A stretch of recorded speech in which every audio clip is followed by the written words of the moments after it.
Yes, y'all. Welcome, ladies and gentlemen. All hoods, all educators, all scholars, all students. My name is Krook Rock, the Grind King.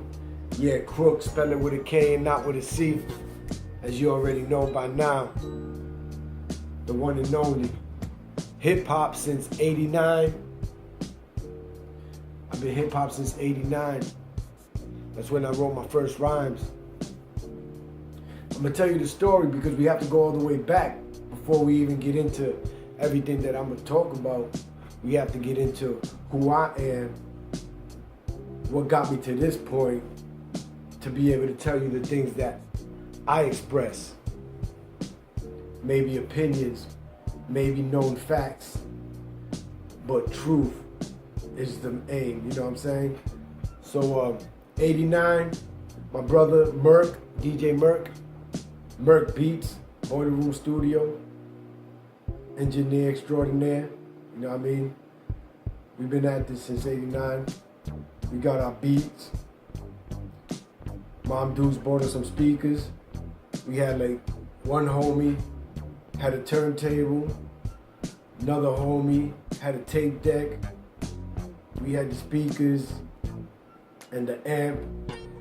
Somebody else had a turntable. And we Frankensteined our sound system, you know what I mean? In 89. We was just loving hip hop, loving music all around. Well, my homies came home from middle school, Roger Williams Middle School, Southside Providence. Talk about somebody was so whack.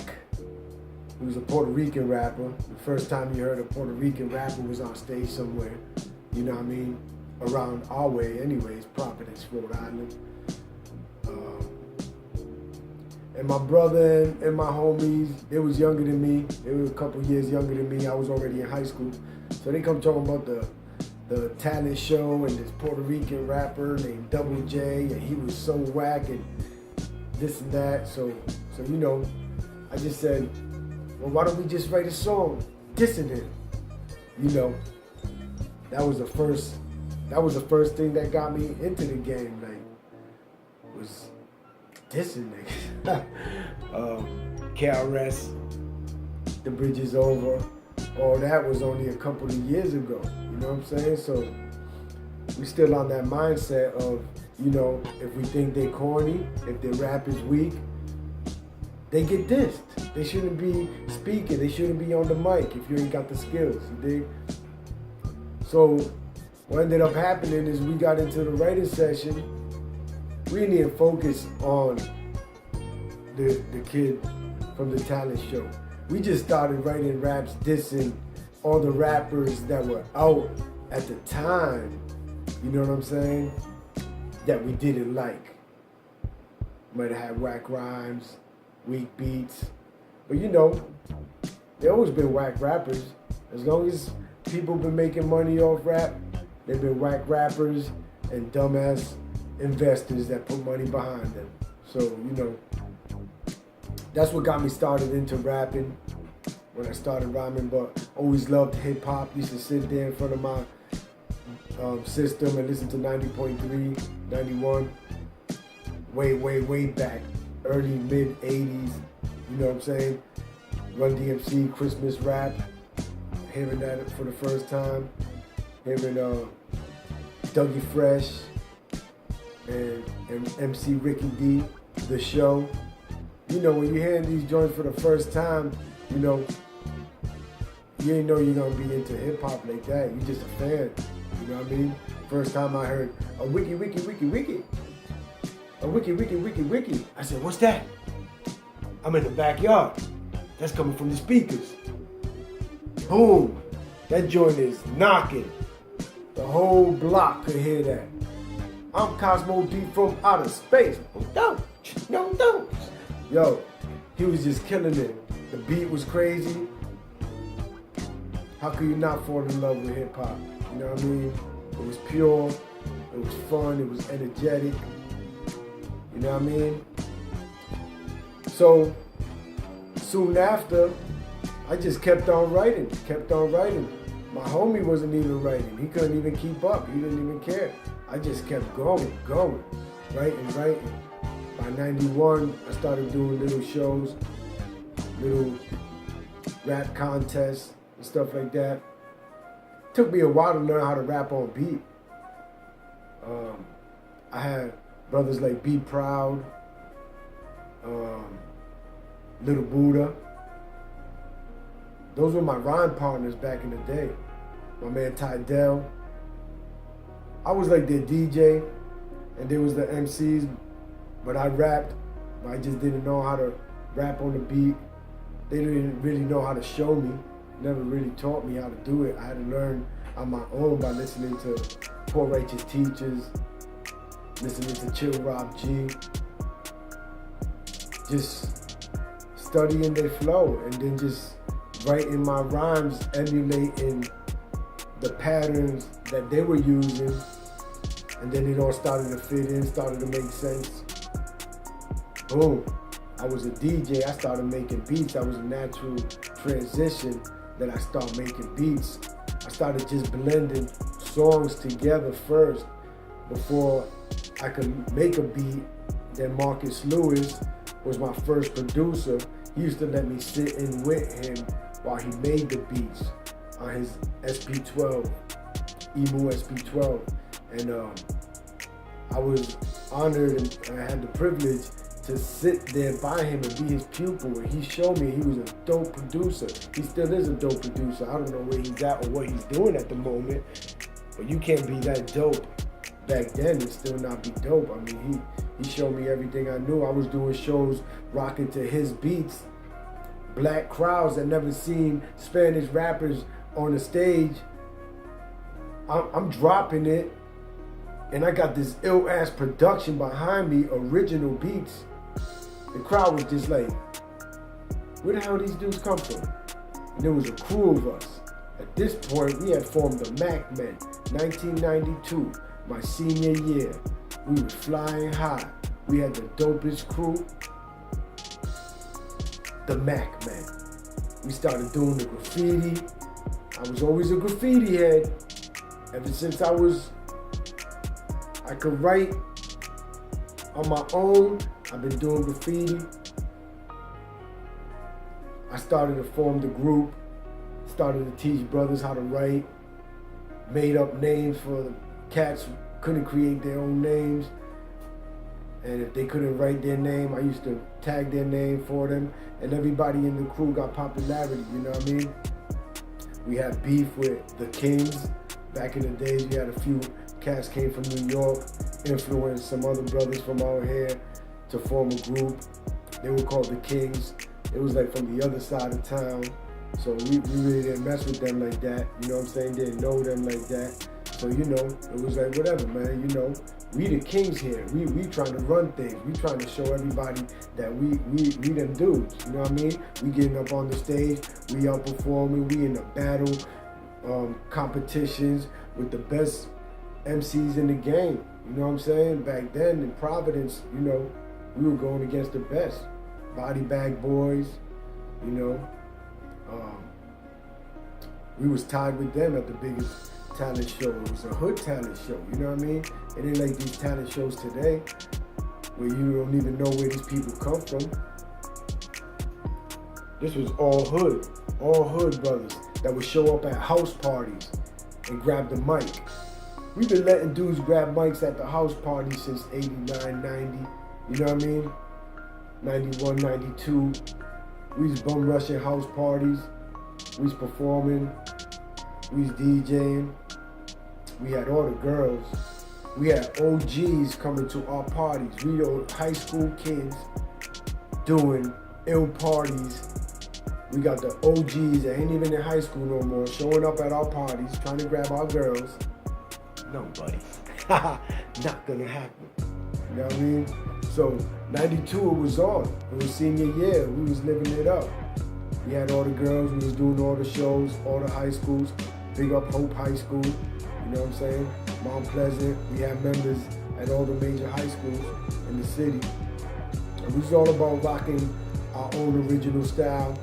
Me and my brother would customize our jeans, paint on the pockets, throw logos on there, whether it's our stuff or some hip-hop stuff, like KMD's logo or Public Enemy's logo. We put it on the clothes. And our only true rivals that moment and them times was Boat Island Troopers. They was our only true rivals as somebody who was as fresh as us, as dope as us, as respected, intelligent. You know what I mean? Like, and that's why we got along. That's why we always was friends. There was never no beef, no side beef, no anything. It was always been respect and admiration for each other ever since back then. We did a couple of parties, a couple of after hours. Everything we did together was successful. And we got the 25-year reunion coming up this summer. We're planning that right now. You know what I mean? So, moving on, 93 come along. I'm out of high school. It's time to get real. I gotta go to work. I gotta hustle. I gotta do something. You know, everybody starts going their own ways. Brothers start having kids. Brothers want to start hustling, and just everybody's distracted from the music game except a few of us that was always loving it. My brother, obviously, still to this day, Merc Beats. You know what I mean? Me and him never stopped going at this ever since we started. And a few brothers like Hazi Joba, living in the Bronx today, but he always been part of it, never strayed away. You know what I mean? And a few other brothers that have come and gone, but are day ones that have always been there and will always come back whenever they feel like it. But you know, I had to hold it down. I believe I was chosen to do what I'm doing. There's a path that was set for me, and I don't know exactly what it leads to in the end.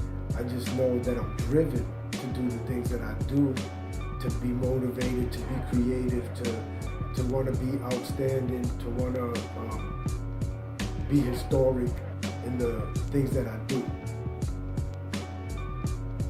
And I'm trying to motivate the youth more than anything, because there were many mistakes that I made that could have been avoided, that I could have still kept the same drive and motivation and not went through a lot of the procrastination, a lot of the unnecessary time spent with unnecessary people in unnecessary places that got me into very ill situations that I don't regret, because it helped build my wisdom, but I wouldn't want the next man to go through it. Let me teach you.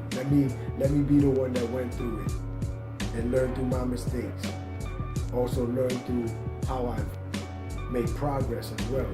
So either way, I hope that my experience brings the next person wisdom, understanding, so that they could live a more productive, progressive life, you know what I mean?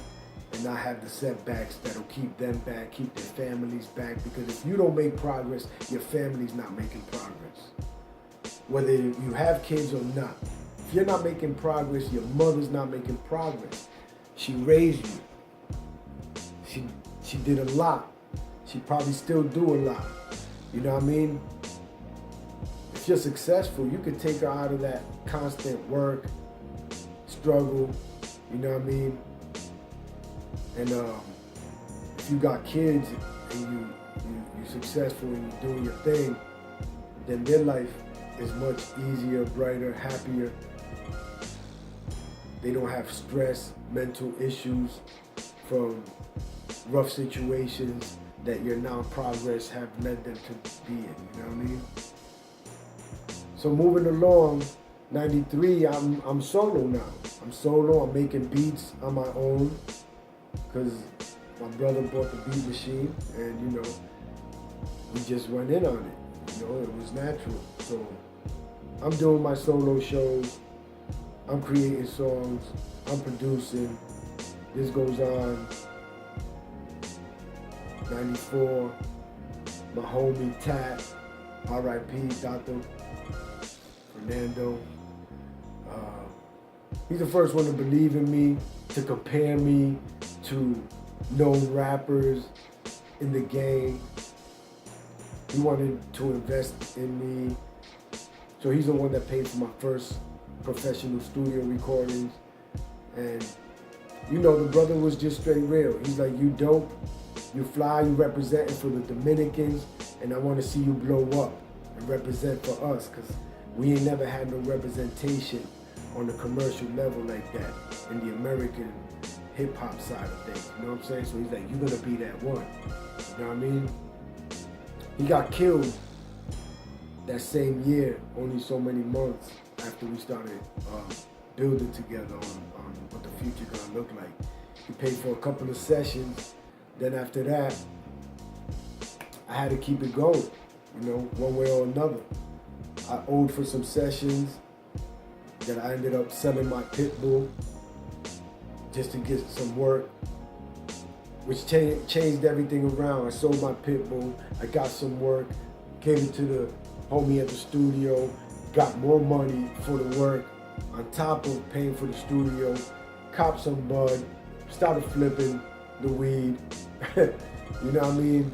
Just getting into the criminal life, ounce to quarter pounds to pounds, you know, and keeping it just strictly weed though, weed and guns, because, you know, we had a lot of haters. You start making money in the streets, you're gonna always have haters, especially when you keep getting all the flyest girls, you know what I mean? So we always had some haters, so we had to keep guns. And we was out there in the streets doing our thing. And I'm recording the whole time, you know, as a group, Bad Luck Crew, the core members of the Mac Men that didn't disband, that stayed together. We reformed as the Bad Luck Crew, as so many things kept happening around us that we thought it was fitting, you know what I mean? So here we go again. Everything is in cycles. It wasn't too long before even the Bad Luck Crew gets dismantled. I catch my charge. Oh yeah, this ain't no regular weed charge, because I done got arrested in 95, 96 so many times, but this last one was a murder charge. You know what I mean? I go in, brothers ain't real, still ain't around, ain't showing the love they supposed to show to their leader, holding me down. I come back out on bail a year and a half later. I'm solo again. But then a few brothers come along, get in the mix. We start doing the Spanish rapping more, start doing more Spanish records with a couple brothers I met. And we bringing it back to the group again. Now, but we focus doing more Spanish joints. And we performing at all the festivals, Puerto Rican Festival, Dominican Festival. We go to Boston College. We performing all over, Woonsocket.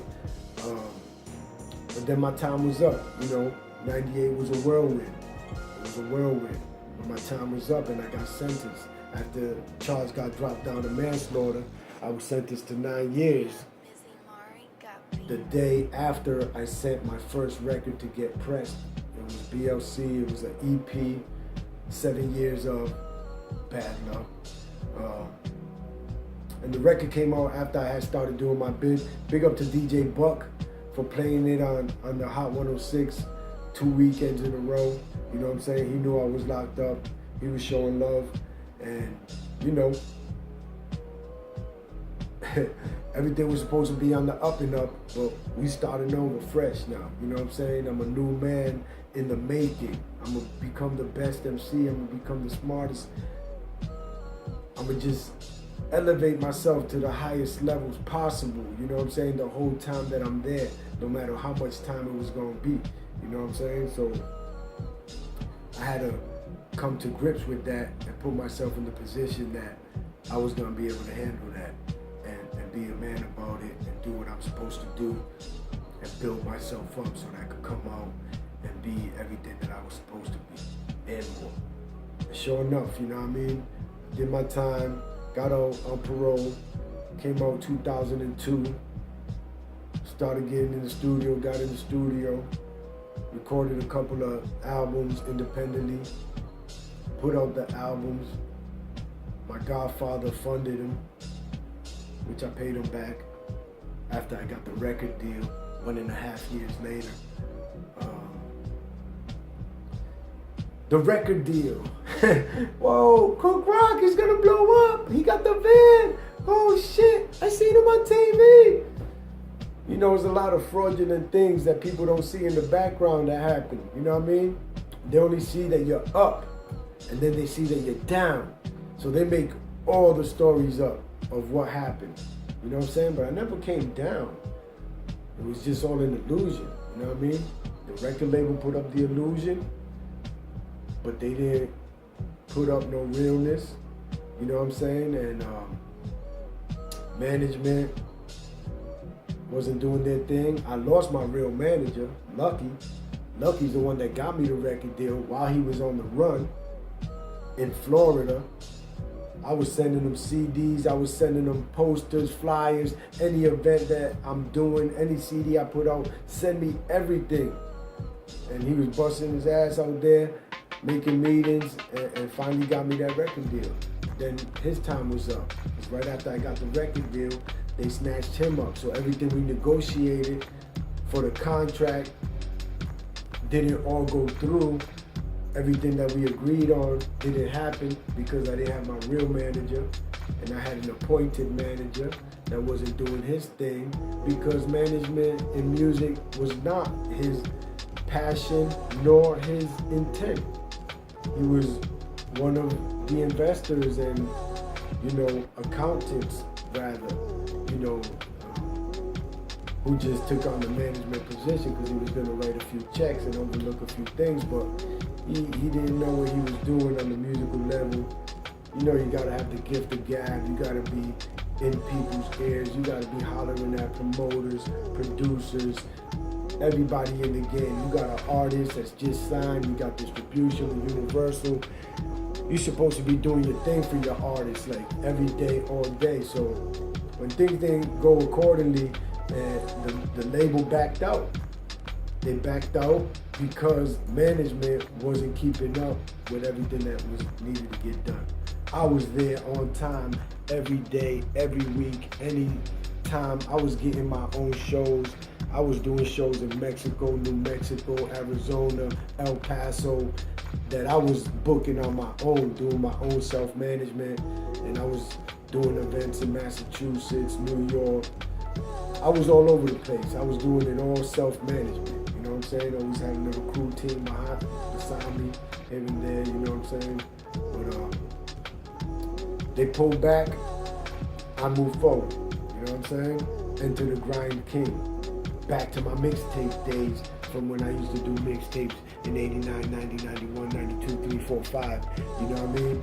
I brought it back to the mixtapes when the record deal, oh, y'all ain't gonna keep putting up no bread, y'all ain't gonna help me get no bread. I'm back in the mixtape game. It's CDs now. When I started, it was cassettes, you know what I mean? So it was a whole different game. I was slow to start moving into it, but once I saw what it was, I changed the game for a lot of people, you know what I'm saying? Because I started with 2 or 3 mixtapes, and realized that they were buying everything I brought to them, whether it was 1, 2, 3, or 4. So I said, if I brought 10 different titles, all new, pop, exclusives, old school, classics, maybe they'll buy all 10. At this time, no other DJs were putting out 10 CDs at one time. So I told my man, DJ Gigi, Ramon, peace, he's in DR, he put up the bread for me to initially set that off. He like, I'll get you on the first run and you gotta take it from there. And I'm like, word, let's do it. Sure enough, printed up all them titles, 10 titles dropped, went in my run, made a killing. It was like, this is it. Every month we dropping 10. The goal was to do 100. We ended the year 2007 with 106 mixtapes. I followed 2008 with 68 more mixtapes as a DJ / artist / producer, because I'm doing a little bit of everything with the CDs. And I'm pulling in artists that are coming to the studio, dropping verses on the joints, putting out exclusive music, on and on and on. And here we are, 2017, 10 years later, after doing 1 million mixtape sales, traveled to LA 3 times already, performed in Mexico over 4 times, Dominican Republic, been to Puerto Rico twice, Canada wouldn't let me in to do my shows out there, over a 20-year-old charge. So you know what I have to say to Canada. We getting our things together, because I ain't just, doing this hip-hop thing. I am also a chief of the Maitoa Maguayaque Taino tribe that we reestablished this year. Yes, sir. You already know. So I'm going to cut this short so that we can move on next week, because we're still trying to figure out a few technicalities, putting everything together, make sure that everything goes smooth. It ain't live. I recorded the video. I'm posting it up. But next week we should be live after we do a few more test runs. But we just had to let you know the introduction of who Krook Rock is, the journey, in the rush format, because there's a bunch of stories in between. There's violence, there's sex, there's excitement, there's car chases, there's beat downs, there's Krook Rock, the grind king, interstate mafia. We here, baby.